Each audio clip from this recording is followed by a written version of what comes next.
정치권 적폐 청산에 대해서 몇 가지 짚고 넘어가겠습니다.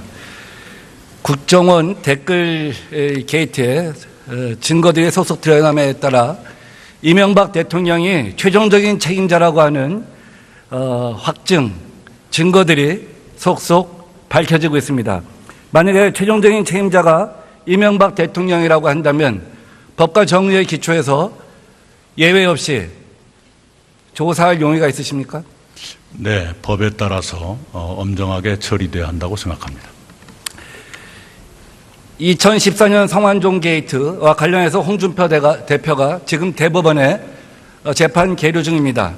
위증 교사를 하고 있다는 제보들이 잇따르고 있고 당시에 대여 금고가 정치자금법 위반이고 또 공직자재산 등록법 위반이라고 합니다. 또 국회 운영비를 횡령했다고 한 혐의에 대해서도 예외 없이 조사할 용의가 있으십니까? 네, 법적인 절차가 어느 단계까지 가 있는지는 사안마다 좀 다른 것 같습니다만은 만약에 이미 있었던 조사에서 누락된 새로운 혐의가 발견됐거나 새로운 사실이 확인된다면 그에 따른 규명은 필요하다고 생각합니다. 지난 10년 동안 각종 공기업에 당시 집권여당 국회의원들의 직권을 남용하여 일가 친척이나 혹은 측근들을 채용했다고 하는 공기업 비리에 대해서도 예외 없이 수사할 용의가 있으십니까? 네, 그러지 않아도 어제부터 강원랜드 사건이 많이 거론되고 있는 걸 압니다. 강원랜드는 물론이고 다른 공기업에 대해서도 실정법에 위반이 있다 그러면 그것 또한 법에 따른 처분이 필요하다고 생각합니다. 심지어 최경원 의원은 담당 판사가 더 이상 전화하지 말라, 청탁 전화하지 말라는 경고까지 받은 바가 있습니다.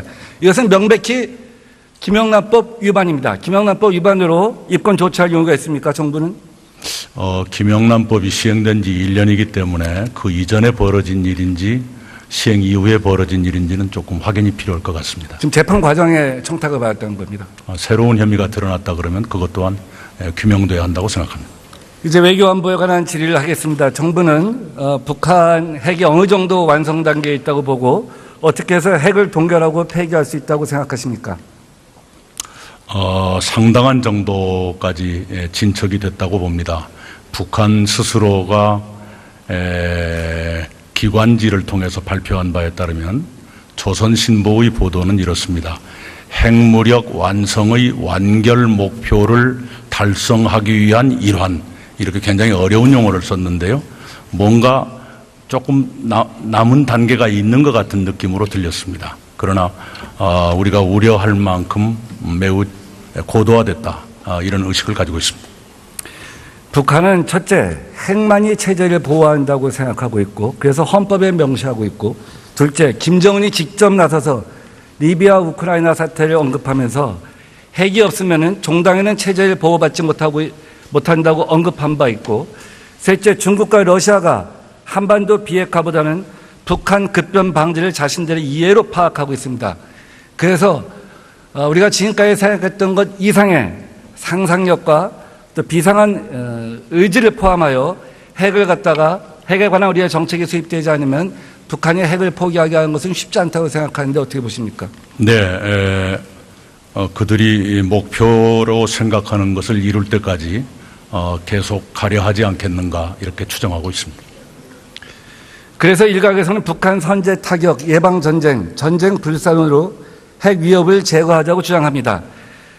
그러나 1994년 영변 핵사태 때 시뮬레이션만 봐도 수백만 명 이상이 사상하는 것으로 나타나고 있습니다. 지금은 전쟁이 일어난다면, 북한 폭격을 한다면 그 이상일 것입니다. 그리고 중국과 러시아의 묵시적 동의 없이 전쟁은 가능하지 않다고 봅니다.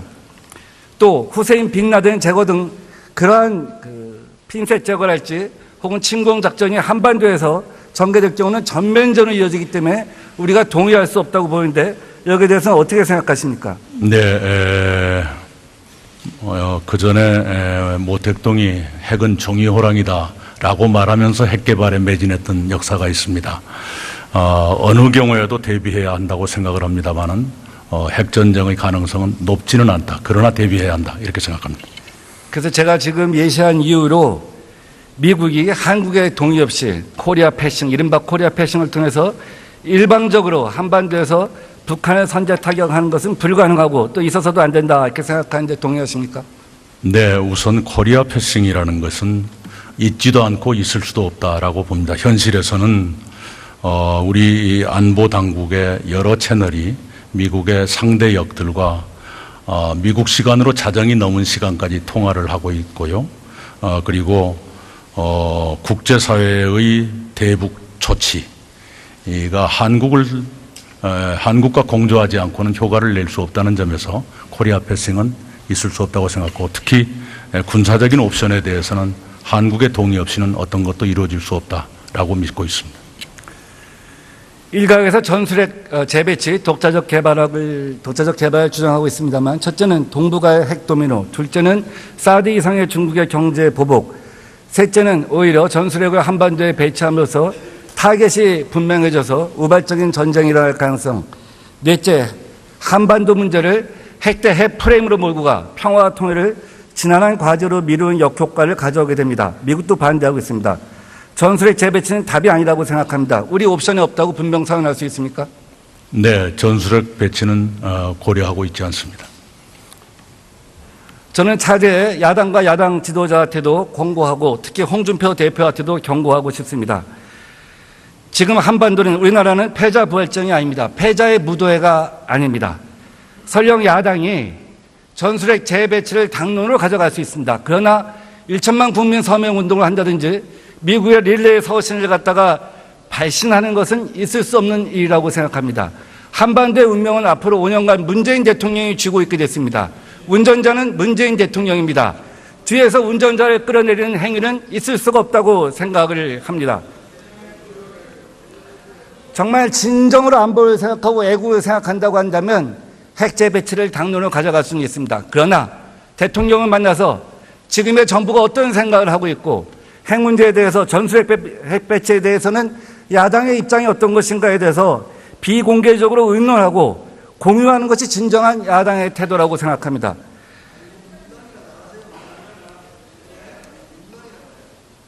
이낙연 총리께서는 우리 홍준표 대표를 만나서 혹은 야당 다른 대표를 만나서 전술핵 재배치의 무모성에 대해서 함께 설득하고 논의하실 용의가 있습니까?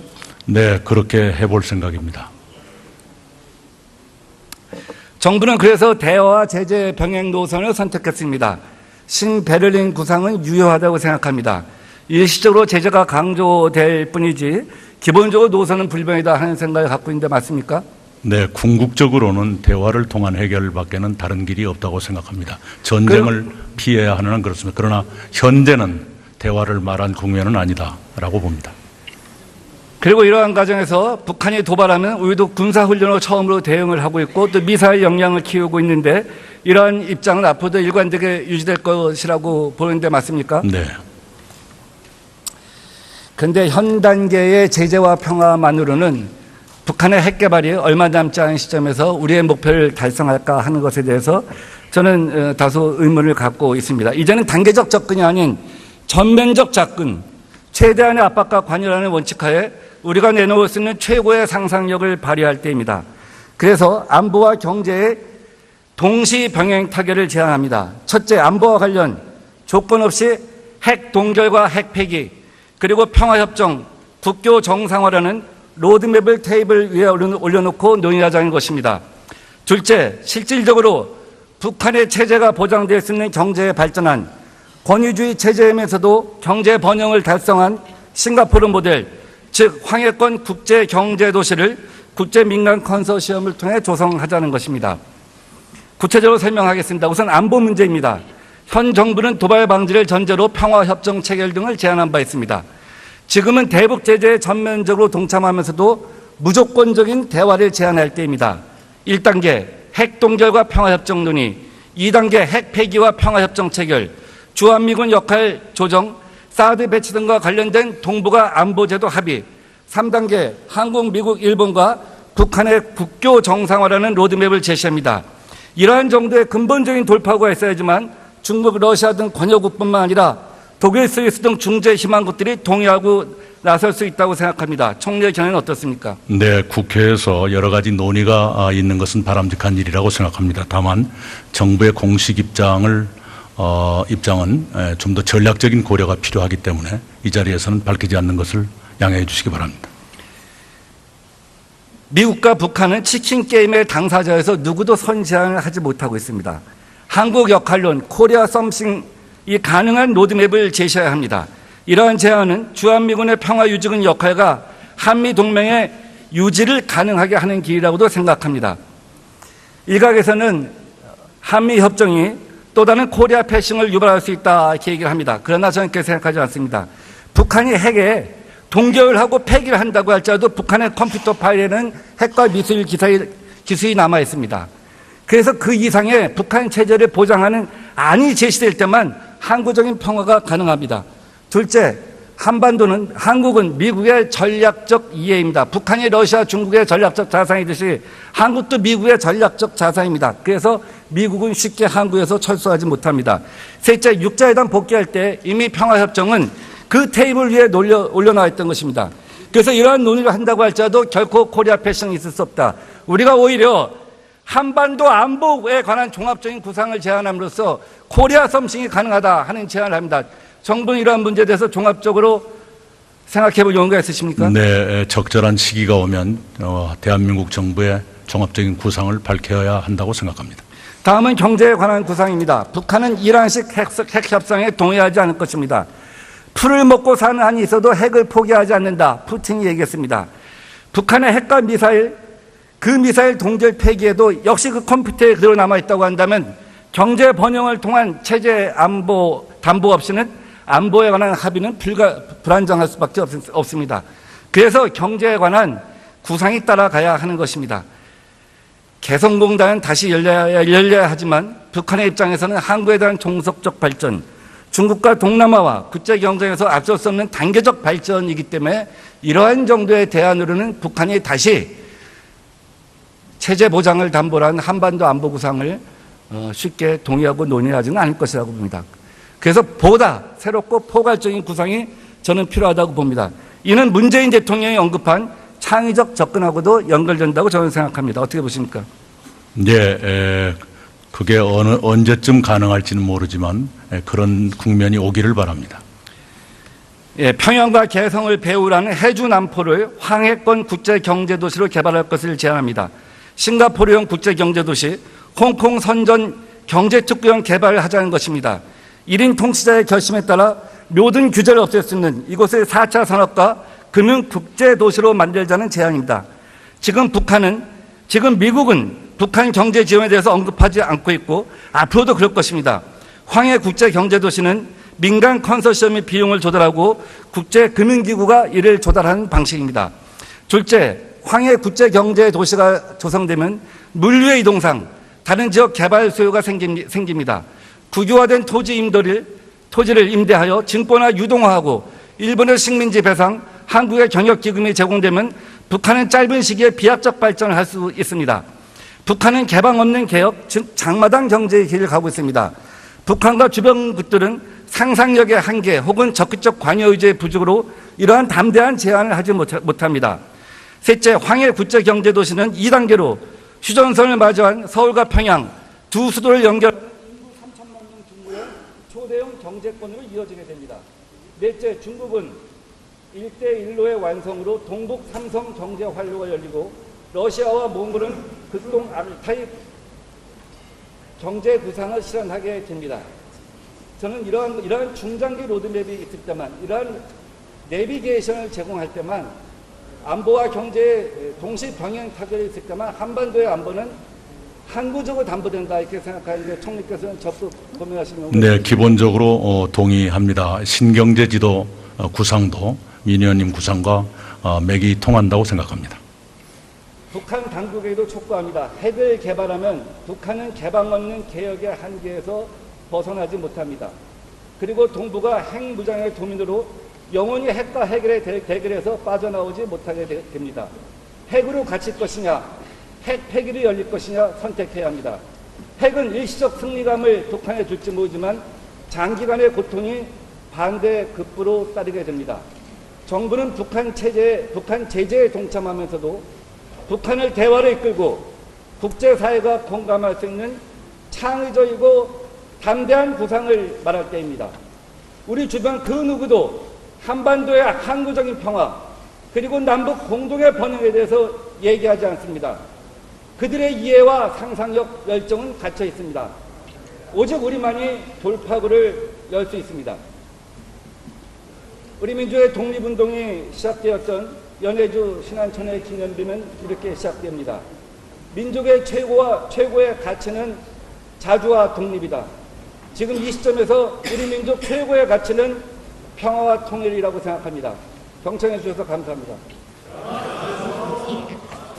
어떻게 생각하십니까? 네, 그 전에 모택동이 핵은 종이호랑이다라고 말하면서 핵 개발에 매진했던 역사가 있습니다. 어느 경우에도 대비해야 한다고 생각을 합니다만은 핵전쟁의 가능성은 높지는 않다. 그러나 대비해야 한다. 이렇게 생각합니다.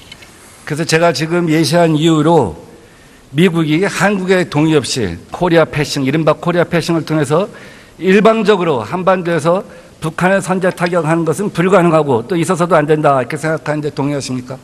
네, 우선 코리아 패싱이라는 것은 있지도 않고 있을 수도 없다라고 봅니다. 현실에서는 우리 안보 당국의 여러 채널이 미국의 상대 역들과 미국 시간으로 자정이 넘은 시간까지 통화를 하고 있고요.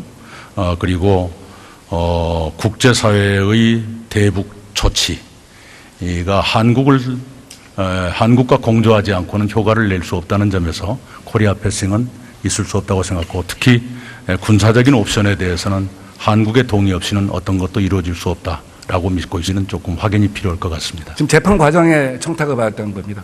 새로운 혐의가 드러났다 그러면 그것 또한 규명돼야 한다고 생각합니다. 이제 외교안보에 관한 질의를 하겠습니다. 정부는 북한 핵이 어느 정도 완성 단계에 있다고 보고 어떻게 해서 핵을 동결하고 폐기할 수 있다고 생각하십니까? 상당한 정도까지 진척이 됐다고 봅니다. 북한 스스로가 기관지를 통해서 발표한 바에 따르면 조선신보의 보도는 이렇습니다. 핵무력 완성의 완결 목표를 달성하기 위한 일환, 이렇게 굉장히 어려운 용어를 썼는데요. 뭔가 조금 남은 단계가 있는 것 같은 느낌으로 들렸습니다. 그러나 우리가 우려할 만큼 매우 고도화됐다, 이런 의식을 가지고 있습니다. 북한은 첫째, 핵만이 체제를 보호한다고 생각하고 있고 그래서 헌법에 명시하고 있고 둘째, 김정은이 직접 나서서 리비아 우크라이나 사태를 언급하면서 핵이 없으면 종당에는 체제를 보호받지 못한다고 언급한 바 있고 셋째, 마다 좀 다른 것 같습니다만은 만약에 이미 있었던 조사에서 누락된 새로운 혐의가 발견됐거나 새로운 사실이 확인된다면 그에 따른 규명은 필요하다고 생각합니다. 지난 10년 동안 각종 공기업에 당시 집권 여당 국회의원들의 직권을 남용하여 일가 친척이나 혹은 측근들을 채용했다고 하는 공기업 비리에 대해서도 예외 없이 수사할 용의가 있으십니까? 네, 그러지 않아도 어제부터 강원랜드 사건이 많이 거론되고 있는 걸 압니다. 강원랜드는 물론이고 다른 공기업에 대해서도 실정법에 위반이 있다 그러면 그것 또한 법에 따른 처분이 필요하다고 생각합니다. 심지어 최경원 의원은 담당 판사가 더 이상 전화하지 말라, 청탁 전화하지 말라는 경고까지 받은 바가 있습니다. 이것은 명백히 김영란법 위반입니다. 김영란법 위반으로 입건 조치할 용의가 있습니까, 정부는? 김영란법이 시행된 지 1년이기 때문에 그 이전에 벌어진 일인지 시행 이후에 벌어진 일인지. 그래서 정치권 적폐 청산에 대해서 몇 가지 짚고 넘어가겠습니다. 국정원 댓글 게이트에 증거들이 소속 드러남에 따라 이명박 대통령이 최종적인 책임자라고 하는 확증, 증거들이 속속 밝혀지고 있습니다. 만약에 최종적인 책임자가 이명박 대통령이라고 한다면 법과 정의의 기초에서 예외 없이 조사할 용의가 있으십니까? 네, 법에 따라서 엄정하게 처리돼야 한다고 생각합니다. 2014년 성완종 게이트와 관련해서 홍준표 대표가 지금 대법원에 재판 계류 중입니다. 위증 교사를 하고 있다는 제보들이 잇따르고 있고 당시에 대여 금고가 정치자금법 위반이고 또 공직자재산 등록법 위반이라고 합니다. 또 국회 운영비를 횡령했다고 한 혐의에 대해서도 예외 없이 조사할 용의가 있으십니까? 네, 법적인 절차가 어느 단계까지 가 있는지는 러시아가 한반도 비핵화보다는 북한 급변 방지를 자신들의 이해로 파악하고 있습니다. 그래서 우리가 지금까지 생각했던 것 이상의 상상력과 또 비상한 의지를 포함하여 핵에 관한 우리의 정책이 수립되지 않으면 북한이 핵을 포기하게 하는 것은 쉽지 않다고 생각하는데 어떻게 보십니까? 네, 그들이 목표로 생각하는 것을 이룰 때까지 계속 가려 하지 않겠는가 이렇게 추정하고 있습니다. 그래서 일각에서는 북한 선제 타격, 예방 전쟁, 전쟁 불산으로 핵 위협을 제거하자고 주장합니다. 그러나 1994년 영변 핵사태 때 시뮬레이션만 봐도 수백만 명 이상이 사상하는 것으로 나타나고 있습니다. 지금은 전쟁이 일어난다면, 북한 폭격을 한다면 그 이상일 것입니다. 그리고 중국과 러시아의 묵시적 동의 없이 전쟁은 가능하지 않다고 봅니다. 또 후세인 빈라덴 제거 등 그러한 핀셋 제거랄지 혹은 침공 작전이 한반도에서 전개될 경우는 전면전으로 이어지기 때문에 우리가 동의할 수 없다고 보는데 여기에 대해서